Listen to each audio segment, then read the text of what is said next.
Jesus so many times in the Quran, and he was coming after Muhammad. He is among the Ummas, and there are many Christians in the world. And the other thing is that there is Allah, he or she.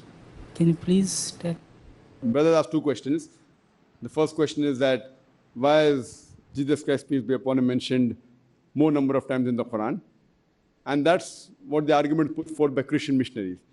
That if you read in the Quran, by name, Muhammad Sallallahu Alaihi Wasallam is only mentioned 5 times. Isaa A S Salam is mentioned 25 times. That means Isaa A S Salam is greater than Muhammad Sallallahu Alaihi Wasallam. That's what they try and indicate. But one thing is, just because a person is mentioned more times in the Quran, that doesn't mean he's greater. The reason Jesus Christ, peace be upon him, was mentioned more number of times in the Quran is that if we analyze when the Quran was being revealed, Muhammad Sallallahu Alaihi Wasallam was present. And if anything had to be said to Muhammad Sallallahu Alaihi Wasallam, directly reference could be he, thee, thou. Very easy. His name need not be taken. For example, if I have to tell that I have to just say, brother asked a question, I need not take his name also.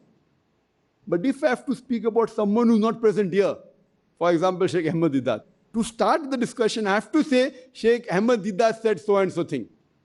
He said, you'll wonder who is he.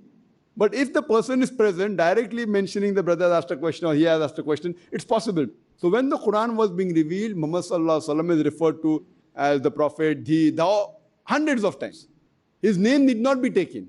But whenever any incidents of Isaa alayhi salam has to be mentioned, his name had to be taken.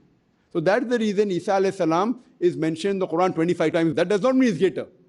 And if they argue, no, a person who's mentioned more times is greater, then if you read the Quran, Musa alayhi salam is mentioned 132 times by name. So do you mean to say Musa alayhi salam is greater than Isa alayhi salam? And the Christian will say no.